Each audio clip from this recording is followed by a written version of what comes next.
Hello everyone, आप देख रहे हैं चैनल इग्नू इन्फो। आज की इस वीडियो में हम बात करेंगे जिस बच्चे ने जनवरी 2024 सेशन में एमकॉम में एडमिशन लिया है उसके असाइनमेंट, एग्ज़ाम्स, एग्ज़ाम फॉर्म, बाकी सारी चीज़ों के बारे में हम इस वीडियो के अंदर बात करने वाले हैं। देखिए, इग्नू के अंदर जो एमकॉम प्रोग्राम होता है दोस्तों, वो एक सेमेस्टर बेस्ड प्रोग्राम है।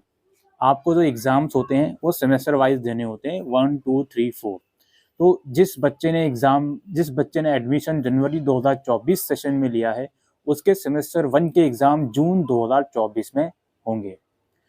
इन एग्ज़ाम्स के लिए आपको एग्ज़ाम फॉर्म भी अलग से भरना होगा, जो कि अराउंड मार्च के मंथ में, मार्च के सेकंड वीक के आसपास आपको देखने को मिल जाएगा। एग्ज़ाम फॉर्म की फ़ीस भी आपको 200 रुपये पर सब्जेक्ट देनी होगी। सेकंड चीज़ आती है आपके असाइनमेंट। अभी एग्ज़ाम के ऊपर एक और इम्पोर्टेंट चीज़ मैं डिस्कस करूँगा, आप वीडियो को देखते रहिए। सेकंड चीज़ आती है असाइनमेंट।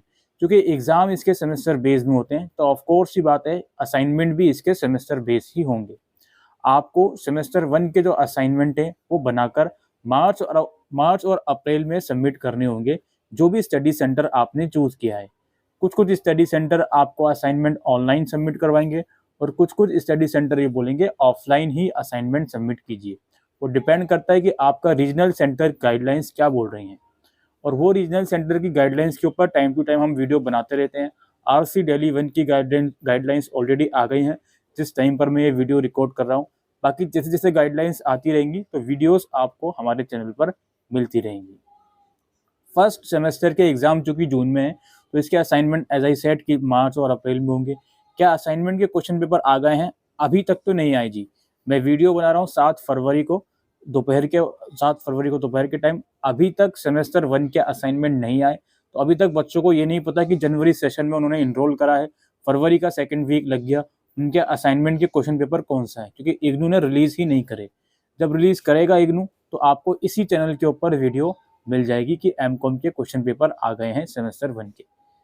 ठीक है, अभी एक और बात आप समझो, ये जो कोर्स है सेमेस्टर वाइज जरूर है, कोई दिक्कत नहीं है, लेकिन अगर आप चाहो तो दोनों सेमेस्टर के एग्जाम, जी हाँ ध्यान से सुनिएगा, दोनों सेमेस्टर के एग्जाम आप एक साथ दे सकते हो दिसंबर 2024 में, सेमेस्टर 1 के भी और सेमेस्टर 2 के भी, दोनों को कंबाइन करके। और एज आई सेड एग्जाम एक साथ दे सकते हो, तो असाइनमेंट भी अगर चाहो तो दोनों सेमेस्टर के एक साथ सबमिट कर सकते हो, जो कि आपको होंगे ये सितंबर 2024 से सबमिट होना शुरू होंगे। अगर आप दोनों सेमेस्टर के एग्जाम एक साथ देना चाहते हो कोई दिक्कत नहीं है, मार्च में जो सेमेस्टर 1 का एग्जाम फॉर्म निकलेगा वो मत भरना।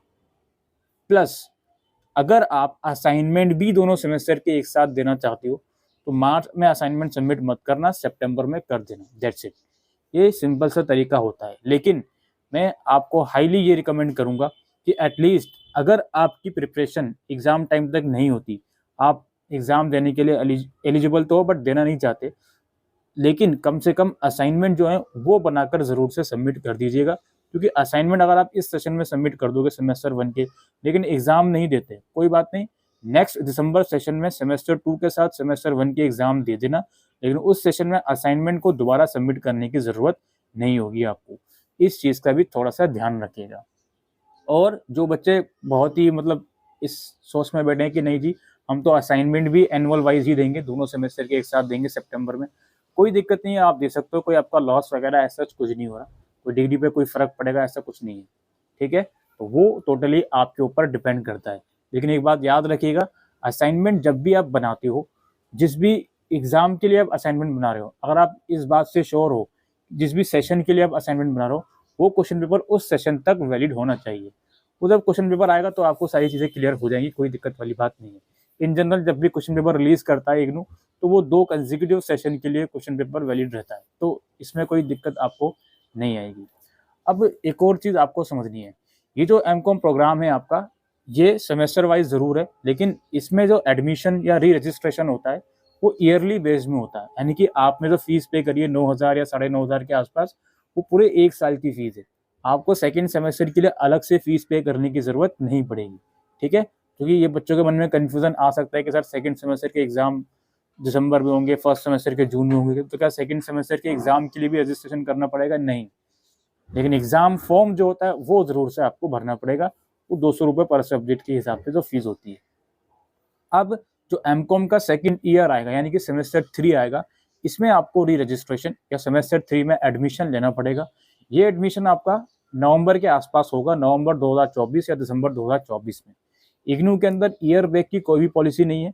अगर आप दोनों सेमेस्टर को, सेमेस्टर 1 और 2 को एग्जाम अगर आप नहीं दे पाते या फेल हो जाते हो दोनों सेमेस्टर में, मैक्सिमम सब्जेक्ट्स में फेल हो जाते हो, टोटल 10 सब्जेक्ट में से आप 7 में फेल हो जाते हो, 8 में फेल हो जाते हो, कोई दिक्कत नहीं है। ये सारे सब्जेक्ट आप नेक्स्ट सेशन में कैरी फॉरवर्ड कर सकती हो। इसलिए इग्नू के अंदर जो री रजिस्ट्रेशन होता है उसका और आपके करंट एग्जाम्स का आपस में कोई लिंक नहीं होता। आप करंट एग्जाम दो या ना दो, नेक्स्ट ईयर के पेपर टाइम पर देने के लिए आपको नेक्स्ट ईयर के लिए टाइम पर री रजिस्ट्रेशन करना होगा। आप वो री रजिस्ट्रेशन कर लो, आपका कोई भी लॉस नहीं होगा। तो ये जो री रजिस्ट्रेशन है आपके अराउंड नवंबर के आसपास शुरू होंगे, जो कि आपको करने होंगे, ठीक है। और एज ऑफ नाउ जब मैं वीडियो रिकॉर्ड कर रहा हूँ, असाइनमेंट का पेपर फिलहाल नहीं आया है एमकॉम सेमेस्टर 1 का। जब आएगा तो आपको इसी चैनल के ऊपर डिटेल इन्फॉर्मेशन मिल जाएगी। इसके अलावा क्लासेस की बात करते हैं। जो भी स्टडी सेंटर आपने चूज किया है वहीं पर ऑब्वियस सी बात है वहीं पर क्लासेस होंगी। अब वो ऑनलाइन होंगी या ऑफलाइन होंगी ये आने वाला टाइम ही बताएगा आपको। आपके रजिस्टर्ड ईमेल पर क्लासेस का लिंक आ सकता है, या फिर जो टेलीग्राम ग्रुप्स या व्हाट्सएप ग्रुप्स बनाए जाते हैं आपके कोऑर्डिनेटर द्वारा, उसका लिंक आपको आपके ईमेल पर प्राप्त होगा। वहां से आप ज्वाइन करोगे तो वहीं पर आपको क्लासेस की जानकारी मिलेगी। उम्मीद है मार्च के फर्स्ट या सेकेंड वीक से ये इन्फॉर्मेशन आपको मिल जाएगी। और अगर नहीं मिलती तो आपको स्टडी सेंटर से कांटेक्ट करना पड़ेगा फिजिकली सैटरडे या संडे में। स्टडी मटेरियल की जहाँ तक बात है, स्टडी मटेरियल आपके घर पे बाय पोस्ट भेजा जाएगा। अगर आपने हार्ड कॉपी वाला ऑप्शन चूज किया है, वो स्टडी मटेरियल भी आपको मार्च के मंथ में देखने को मिल सकता है।